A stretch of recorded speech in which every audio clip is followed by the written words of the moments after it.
Assalamualaikum warahmatullahi wabarakatuh. Halo Sobat Belajar, kembali lagi di channel Fitria Rizky. Nah, kali ini kita akan belajar bersama tentang pendekatan dan juga variabel di dalam penelitian. Nah, jadi materi ini fokusnya untuk kakak-kakak mahasiswa yang sudah semester lanjut, sudah semester akhir, yang akan menyusun skripsinya. Jadi semoga materi yang akan kita pelajari bersama ini bisa sedikit bermanfaat dan juga membuka wawasan kakak-kakak mahasiswa atau adik-adik SMA yang ingin mempersiapkan skripsinya mulai dari sekarang. Mungkin bisa jadi adik-adik sudah mempersiapkannya jauh-jauh hari sebelumnya, begitu ya. Sebelumnya perkenalkan, saya Fitria Rizky Yuwanawati. Saya dari Prodi Pendidikan Matematika Universitas PGRI Madiun. Kali ini saya mengikuti perkuliahan di Universitas Bhinneka PGRI Tulungagung, dan saya menempuh mata kuliah metodologi penelitian matematika. Baik, langsung saja untuk materi pendekatan dan variabel di dalam penelitian. Yang pertama, bahasan pendekatan penelitian. Jadi di dalam pokok pendekatan penelitian ini, kita mempunyai 4 subbahasan, yaitu definisi pendekatan penelitian itu apa saja, kemudian jenis pendekatan penelitiannya, kemudian yang ketiga adalah contoh dari jenis pendekatan penelitian itu sendiri.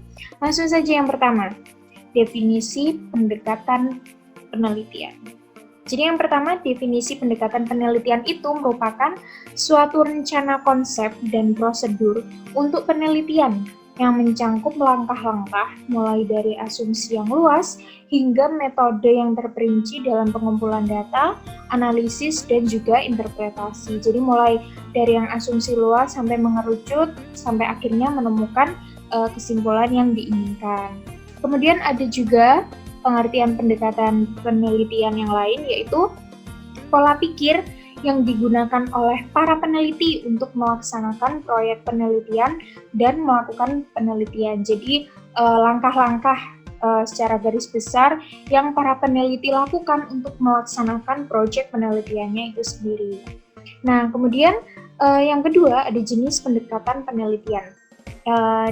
Di dalam slide ini tertera, yaitu yang pertama ada pendekatan kualitatif dan juga pendekatan kuantitatif. Kita bahas dulu yang pertama adalah pendekatan kualitatif. Nah, pendekatan kualitatif ini dasar pendekatannya adalah konstruksivisme. Kemudian pendekatan kualitatif ini biasanya sifatnya adalah deskriptif, analitik. Jadi tujuannya itu untuk memperoleh data yang lebih dalam, mengembangkan teori, menggambarkan realita, dan juga kompleksitas fenomena yang diteliti melalui pendekatan kualitatif ini. Kemudian ada 3 tahapan utama pada pendekatan kualitatif, yaitu yang pertama tahap orientasi. Tahap orientasi ini biasanya seperti kita mengorientasi dulu masalah yang akan kita teliti menggunakan pendekatan kualitatif ini. Yang kedua adalah tahap reduksi. Nah, di tahap reduksi ini kita memilih dan memilah mana-mana saja yang penting, yang berguna untuk penelitian kita. Kemudian yang terakhir ada tahap seleksi. Tahap seleksi ini tahap pengerucutan atau tahap analisis data yang nantinya akan menemukan suatu kesimpulan dengan menggunakan pendekatan kualitatif. Nah, kemudian yang kedua ada pendekatan kuantitatif. Kalau tadi ada kualitatif dengan konstruksivisme, pendekatan kuantitatif ini dasarnya adalah filsafat positivism logical atau logical positivism. Nah, yang beroperasi dengan aturan-aturan yang ketat mengenai angka, kebenaran, hukum-hukum, dan juga prediksi. Jadi teman-teman pasti tidak asing lagi jika kuantitatif itu biasanya berhubungan dengan angka-angka seperti itu ya. Nah, kemudian pendekatan kuantitatif ini juga menggunakan instrumen atau alat pengumpul data yang menghasilkan data numerikal. Jadi tidak terlepas dengan yang namanya angka di pendekatan kuantitatif ini.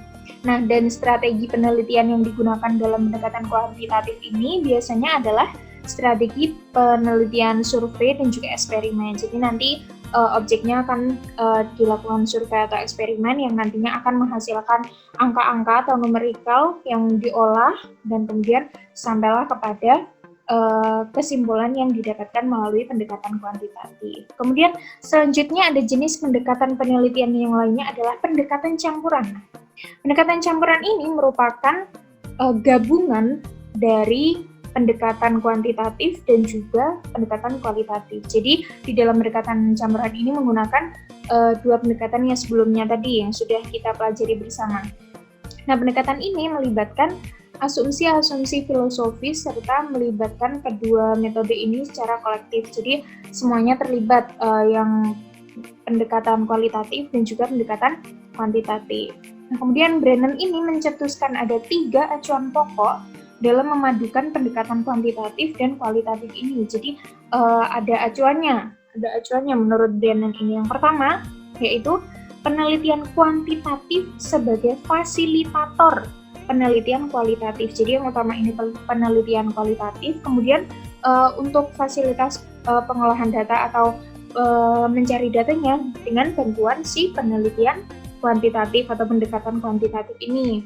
Kemudian yang kedua ada penelitian kualitatif sebagai fasilitator dari penelitian kuantitatif. Jadi yang acuan kedua ini merupakan kebalikan dari acuan yang pertama tadi. Kemudian yang ketiga adalah penelitian yang mempergunakan kedua pendekatan dengan bobot sama. Jadi sama-sama digunakan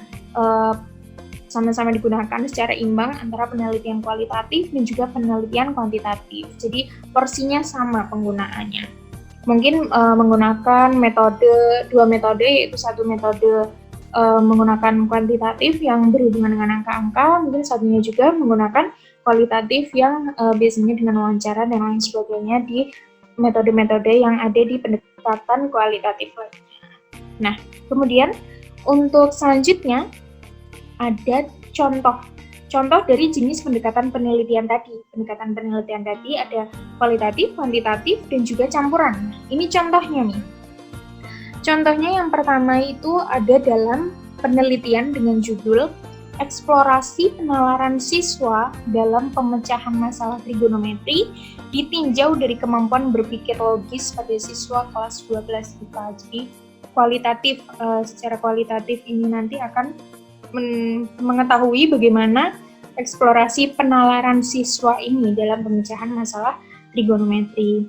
Kemudian yang kedua ada contoh pendekatan kuantitatif, yaitu contohnya yaitu dalam penelitian dengan judul Perbandingan Efektivitas Model Pembelajaran Kooperatif tipe Make-a-Match dan tipe Scramble pada siswa kelas 7 di SMP 4 Madiun. Nah, di pendekatan kuantitatif ini fokus kepada kata-kata perbandingan efektivitas. Nah, jika perbandingan efektivitas, maka kita sudah membandingkan antara efektivitas model pembelajaran tipe Make-a-Match dan juga tipe pembelajaran Scramble. Nah, nantinya akan dicari data-data numerikal yang akan merepresentasikan keefektifan dari tipe Make-a-Match dan juga tipe Scramble, kemudian dibandingkan dengan menggunakan pendekatan kuantitatif. Nah, kemudian ini ada pendekatan campuran. Nah, pendekatan campuran ini contohnya yaitu di dalam judul penelitian Icebreaking menumbuhkan motivasi belajar matematika pada masa pandemi COVID-19. Nah, penelitian ini menggunakan pretest, post-test, angket motivasi belajar, serta pengamatan kepada objek selama penelitian. Jadi, pretest, post-test, angket motivasi belajar itu menggunakan kuantitatif, kemudian pengamatan kepada objek selama penelitian itu bisa dikategorikan ke dalam pendekatan secara kualitatif. Jadi, yang utamanya ini bisa dikatakan yaitu kuantitatif sebagai fasilitator dalam pendekatan kualitatif itu sendiri. Nah, kemudian selanjutnya ada bahasan berikutnya, yaitu bahasan tentang variabel penelitian. Ada 4 sub pokok bahasan yang akan kita bahas dalam variabel penelitian. Yang pertama ada definisi dari variabel penelitian itu sendiri. Kemudian yang kedua ada jenis dan contoh variabel penelitian. Yang ketiga ada kriteria variabel penelitian yang baik itu seperti apa. Kemudian ada jenis hubungan antar variabel penelitian. Nah, kita langsung saja ke sub pokok bahasan yang pertama, yaitu definisi variabel penelitian. Jadi apa sih variabel penelitian itu? Di sini ada beberapa ahli yang mengemukakan pendapatnya mengenai definisi dari variabel penelitian. Yang pertama ada Sugiono. Menurut Sugiono, variabel penelitian adalah segala sesuatu yang berbentuk apa saja yang ditetapkan oleh peneliti untuk dipelajari, sehingga diperoleh informasi tentang hal tersebut, kemudian ditarik kesimpulannya.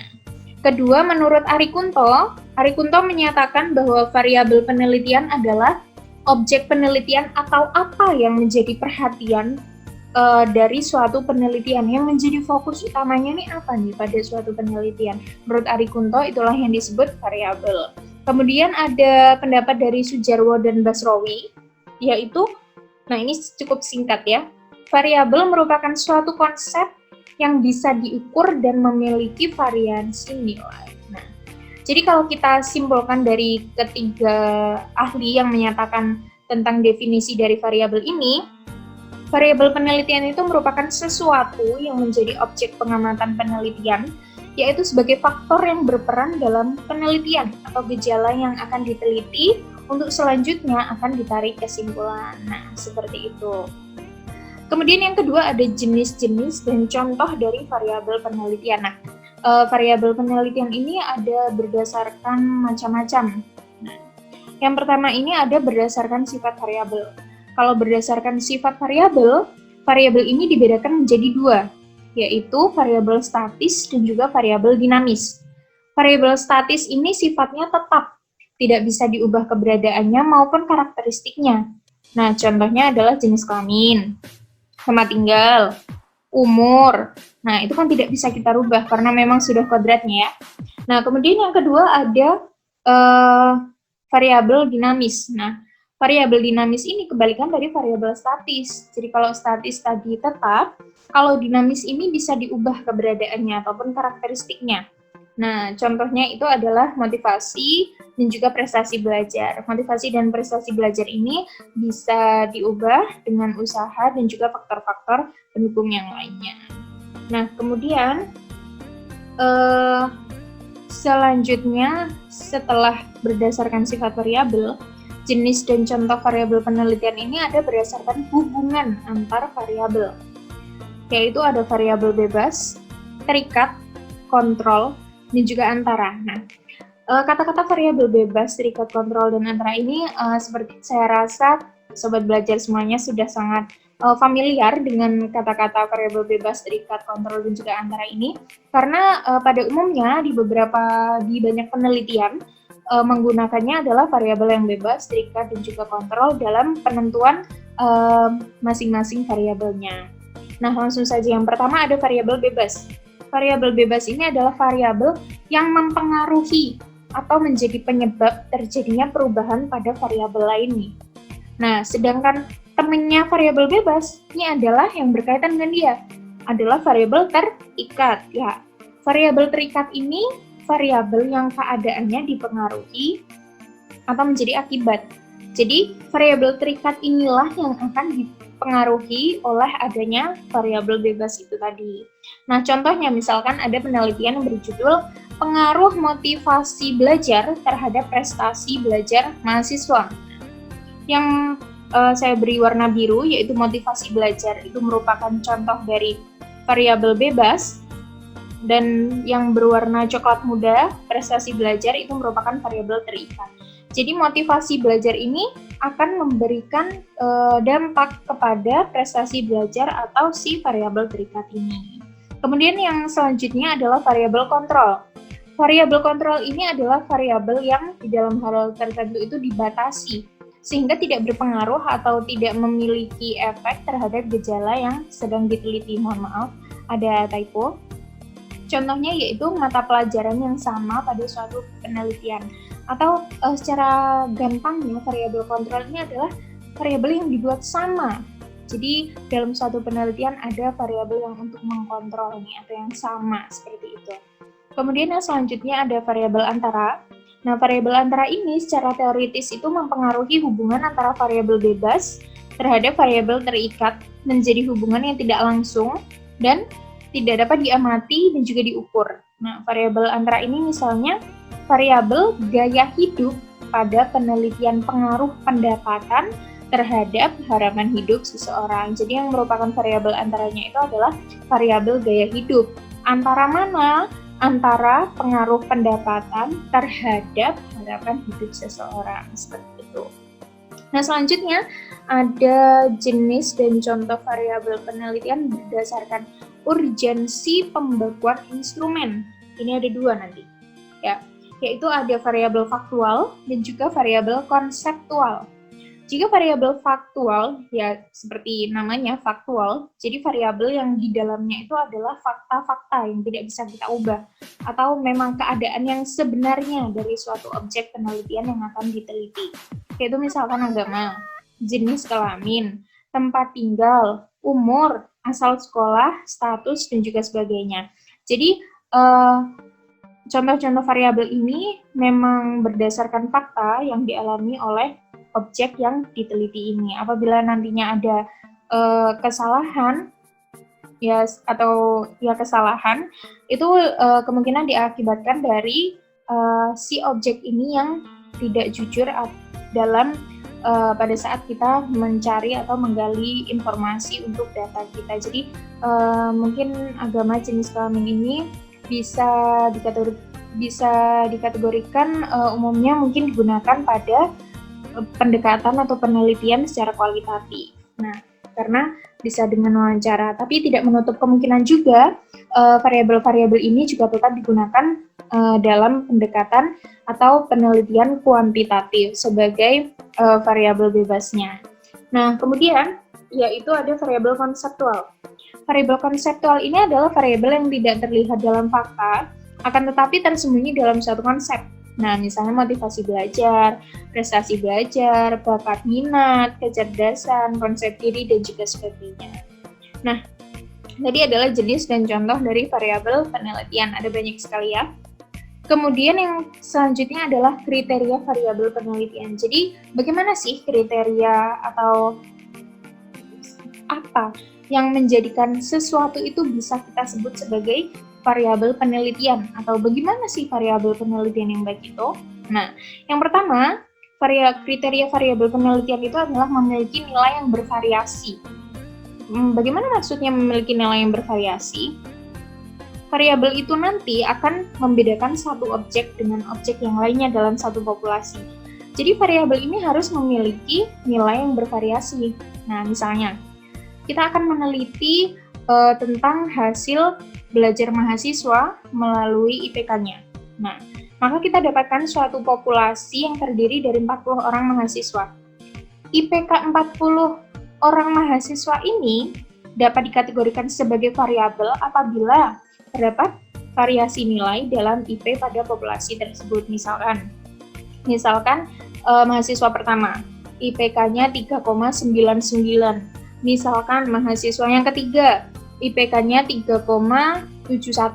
Nah, misalkan mahasiswa yang lainnya IPK-nya 2,75 dan sebagainya. Nah, jadi seperti itu, adanya variasi nilai di dalam objek-objek di dalam objek-objek dalam suatu populasi yang akan kita teliti tersebut.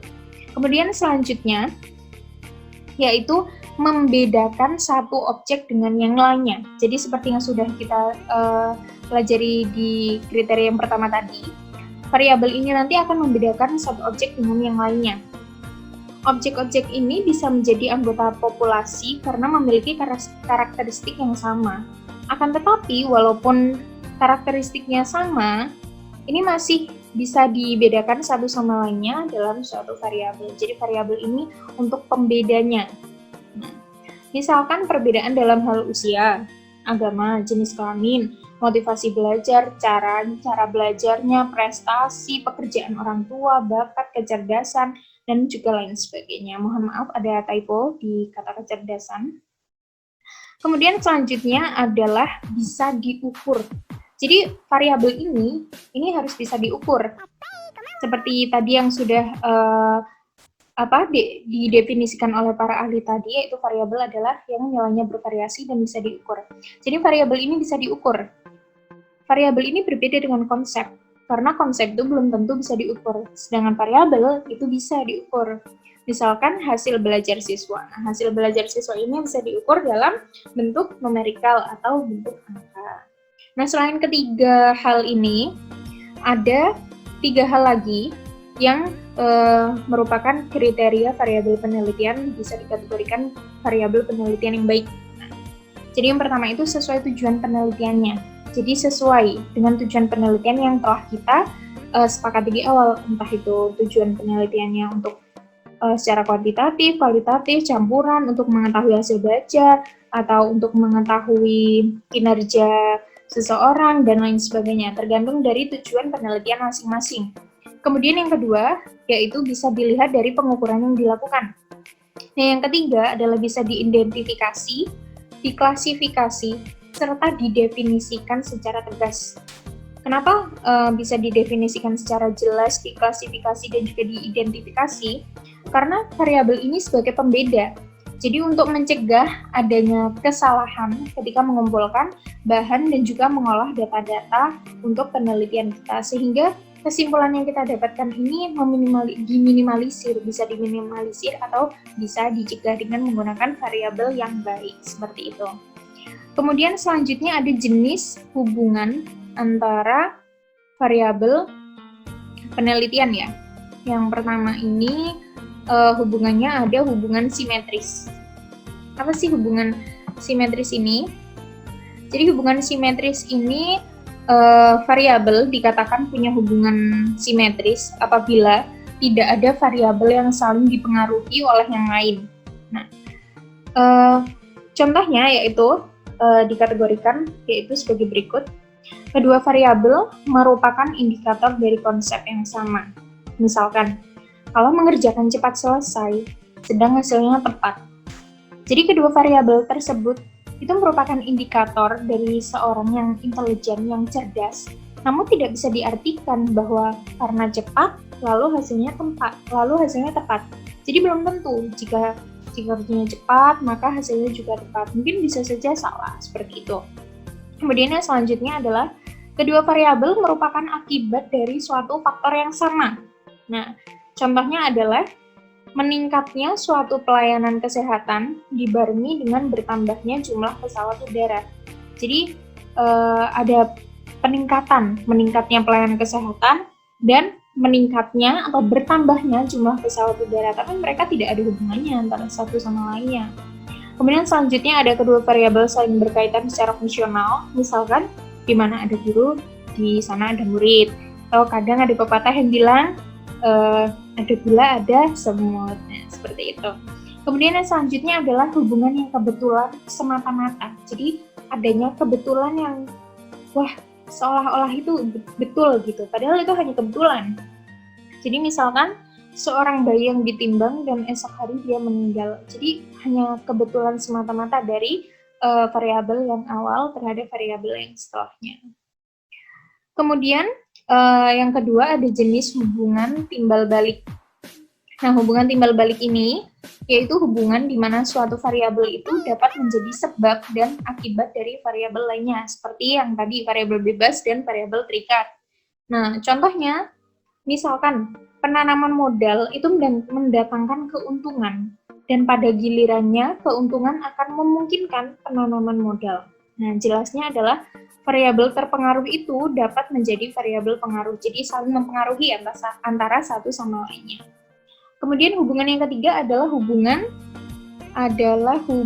asimetris. Nah, hubungan asimetris ini adalah di mana satu variabel itu mempengaruhi variabel yang lain.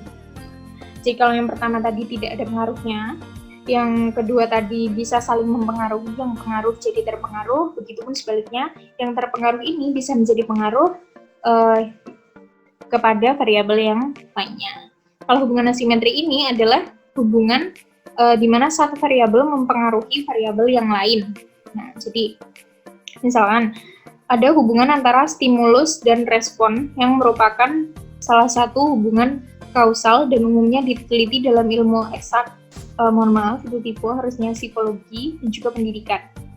Yang kedua adalah hubungan antara disposisi dan respon. Contohnya adalah hubungan kepercayaan terhadap pemakaian obat tradisional. Selanjutnya adalah hubungan antara ciri individu dan disposisi atau tingkah laku. Kemudian ada hubungan antara prakondisi yang perlu dengan akibat tertentu. Selanjutnya adalah hubungan yang imanen antara dua variabel. Hubungan ini menunjukkan terdapat suatu jalinan yang erat antara variabel satu dengan variabel yang lain. Selanjutnya adalah hubungan antara tujuan dan cara. Contohnya adalah jumlah jam belajar dan nilai ujian yang diperoleh. Nah, kemudian selanjutnya kita akan melihat contoh secara lengkap antara judul penelitian, hipotesis penelitian, dan juga variabel penelitian. Jadi akan kita klasifikasikan. Nah, yang pertama, judul penelitiannya adalah pengaruh jenis kelamin siswa terhadap hasil belajar materi aritmatika sosial matematika. Nah, hipotesisnya adalah yaitu yang pertama, hasil belajar pada aritmatika sosial matematika ini pada siswa perempuan dan siswa laki-laki sama. Kenapa siswa perempuan dan siswa laki-laki? Karena yang kita cari adalah pengaruh jenis kelaminnya. Nah, pengaruh jenis kelamin terhadap mengetahui apakah jenis kelamin ini antara siswa laki-laki dan juga perempuan itu sama. Jadi, jika hasil belajar materi aritmatika sosial matematika pada siswa perempuan dan laki-laki sama, itu berarti tidak ada pengaruhnya. Jadi tidak ada pengaruh jenis kelamin terhadap hasil belajar. Nah, hipotesis alternatifnya yaitu hasil belajar materi aritmatika sosial matematika pada siswa perempuan dan siswa laki-laki tidak sama. Nah, kita akan identifikasi variabel-variabelnya, yaitu ada variabel bebas, terikat, dan juga variabel kontrol. Yang pertama, variabel bebasnya itu adalah jenis kelamin yang mempengaruhi nih. Nah, yang mempengaruhi adalah jenis kelamin atau perempuan dan laki-laki. Variabel terikatnya atau yang dipengaruhi oleh si variabel bebas tadi adalah hasil belajar. Nah, hasil belajar siswa. Kemudian variabel kontrolnya atau yang sama itu adalah materi aritmatika sosial dalam matematika. Nah, kemudian ada contoh lagi yang selanjutnya. Selanjutnya ada judul penelitian, pengaruh semangat belajar tinggi pada materi garis dan sudut terhadap peningkatan prestasi matematika siswa. Nah, jadi hipotesis nolnya ini adalah semangat belajar tinggi pada materi garis dan sudut itu tidak meningkatkan prestasi matematika. Tapi hipotesis alternatifnya yaitu semangat belajar tinggi pada materi garis dan sudut itu dapat meningkatkan prestasi matematika. Jadi kita ingin mengetahui bagaimana sih atau adakah pengaruh dari semangat belajar tinggi itu dalam peningkatan prestasi matematika siswa. Nah, selanjutnya kita analisis variabelnya, yaitu yang pertama ada variabel bebas. Nah, variabel yang mempengaruhi yaitu semangat belajar siswa atau semangat belajar yang tinggi pada siswa. Kemudian variabel terikat atau yang dipengaruhinya adalah prestasi matematika siswa. Kemudian variabel kontrol yang kita buat sama itu adalah materi garis dan sudut. Nah, seperti itu. Nah, baik, sobat belajar semuanya, itulah tadi pembahasan kita, pembelajaran kita bersama terhadap pendekatan penelitian dan juga variabel penelitian. Nah, sudah kita pelajari ada jenis, contoh, dan lain sebagainya, juga definisi-definisinya. Saya harap kita dan juga sobat belajar semua bisa mengambil manfaat dari video yang saya berikan ini. Semoga kita semua selalu diberikan kelancaran dalam mencapai apa yang kita cita-citakan. Oke, sobat belajar, sampai sini dulu videonya. Apabila ada kesalahan, kritik, saran, atau mungkin ingin sharing, belajar bersama, silahkan drop komentar kalian di kolom komentar. Saya akan sangat berterima kasih terhadap apresiasi kalian semua. Baik, saya akhiri. Terima kasih. Keep shining everyone. Apabila ada kesalahan itu murni dari saya, apabila ada yang baik bisa kita ambil manfaatnya bersama. Sekian, wassalamualaikum warahmatullahi wabarakatuh.